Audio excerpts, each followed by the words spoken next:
Hello everybody. A few weeks ago, I was watching MandJTV videos when I stumbled across his Metronome Battle Federation videos, or the MBF for short. Essentially, the MBF is like a professional Pokemon tournament, except only Pokemon that can use the move Metronome are allowed to participate, and they can only use that move in battle and nothing else.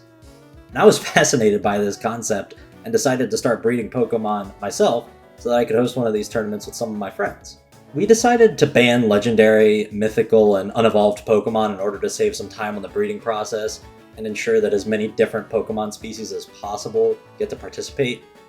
And this is going to be a Pokemon Metronome Draft League, meaning that every team will be made up of wholly unique Pokemon. And the teams are as follows. First up is my team, Team Whoop Whoop. Our team color is black, and our mascot is, of course, Whooper. Huge shout out to my buddy Z-Striker for providing all the logo art for each team.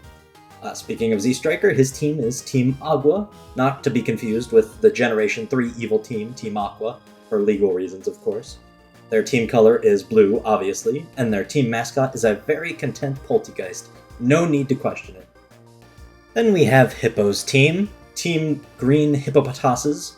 You can probably guess his team color and mascot, but the name is a bit of a mouthful, so we've simply been referring to them as the Green Hippos for short.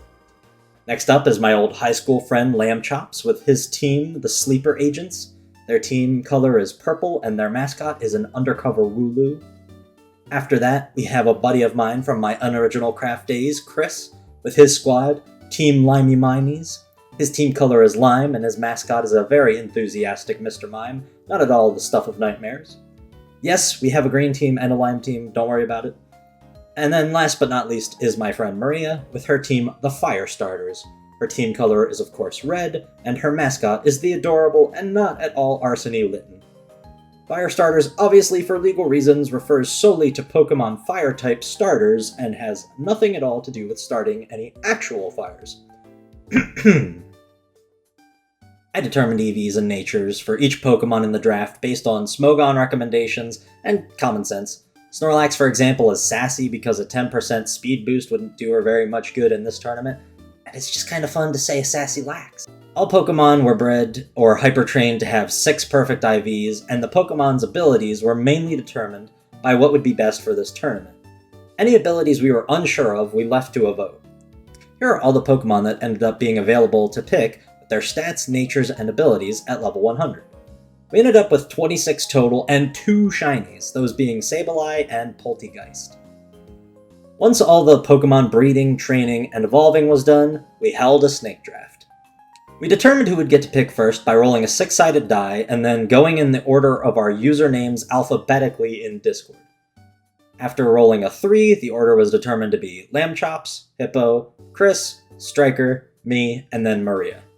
A snake draft means that after the first round, the order of the selection reverses, so it essentially snakes. It's the most fair way to do one of these drafts, and the picks went as follows. In the first round, Lamb Chops picked Snorlax, then Hippo picked Gengar, Chris picked his team mascot Cantoni and Mr. Mime, Striker picked Inteleon, I picked Grimmsnarl, and Maria picked Female Indeedee.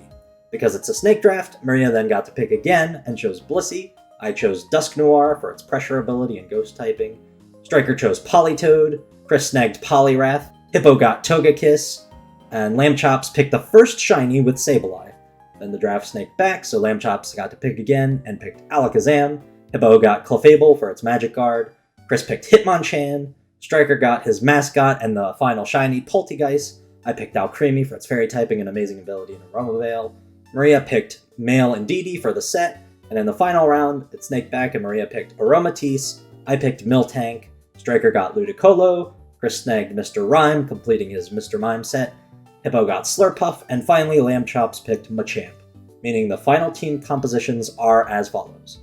The Sleeper Agents with Snorlax, Sableye, Alakazam, and Machamp, the Green Hippos with Gengar, Togekiss, Clefable, and Slurpuff, Team Limey Mimies with Cantoni and Mr. Mime, Poliwrath, Hitmonchan, and Mr. Rhyme, Team Agua with Inteleon, Politoed, Poltergeist, and Ludicolo, Team Whoop Whoop with Grimmsnarl, Dusknoir, Alcremie, and Miltank, and the Fire Starters with Female Indeedee, Blissey, Male Indeedee, and Aromatisse. Whew.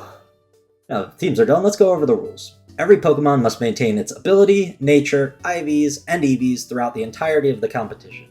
Every Pokemon may only know the move Metronome, and must have the PP for that move maxed out to 16 and be holding a Leppa Berry in order to try and prevent struggling as much as possible. Now, in Metronome, Pokemon struggling is going to happen regardless, but we want to hold off on it to make things as interesting as we can. As for the battle rules, all battles must be 4v4 double battles with normal battle rules selected, so all Pokemon will be set to level 50. No Dynamaxing is allowed, obviously, as it would defeat the point of a Metronome tournament. If a battle is ever cancelled due to communication errors or if the game crashes, then a rematch will be immediately held unless one team was winning 4-1. Then in that case, that team will be granted the win by the Mercy Rule. In order to prevent PP stalling, participants may not switch out Pokemon on consecutive turns. However, they can switch out both Pokemon at once, they just can't then, on the next turn, switch out one of those Pokemon. Forced switches obviously don't count against this rule, such as Baton Pass or Volt Switch, as that would be out of the participant's control. Intentional timer stalling is banned, because where's the fun in that? However, in the event that a battle does go to time, the game determines the winner based on what team has more Pokemon left standing. And if both teams have the same number of Pokemon left, the winner is the team with the most overall health remaining. In this tournament, each team will battle every other team once, effectively creating the regular season. Teams will then be ranked based on their win-loss ratio, with ties being determined by differential, or however many Pokemon that team had left conscious at the end of the battle, minus however many Pokemon their opponent had left on their team at the end of the battle. So, for example, if you win your first match with all 4 Pokemon conscious after knocking out all of your opponent's Pokemon, your differential for that battle would be +4, and theirs would be -4. After the regular season, we will begin the playoffs, which will be a 6-team tournament bracket, with the 2 teams that perform the best in the regular season getting a first-round bye, meaning essentially they are required to win one less battle in the tournament in order to win the whole thing. The playoff matches will also be best 2 out of 3, rather than the single-match format of the regular season. And the grand final match will be best 3 out of 5. The winner of the grand final will receive $30, the equivalent of 1 year of Pokemon Home and Nintendo Online, as well as a shiny G-Max level 100 hyper-trained Grimmsnarl holding a Master Ball. Participants were all responsible for scheduling their own battles, and each match was required to be recorded in some way for proof. This led to some live streams, some shaky phone videos, some videos without much audio, so I'll likely be commentating over several of the battles throughout the tournament and just having fun and editing, reminding everyone of the most important rule of all. Just have fun and embrace the chaos of Metronome. For anyone confused by any of the rules in this video or trying to get a refresher on which team has which Pokemon, there will be a link in this video description and in all the Metronome video descriptions to a Google Doc where you can refresh your memory and see each team's standing. Once this video is live, each round should go up every week on Saturday at 5 PM EST, so I hope to see you all there.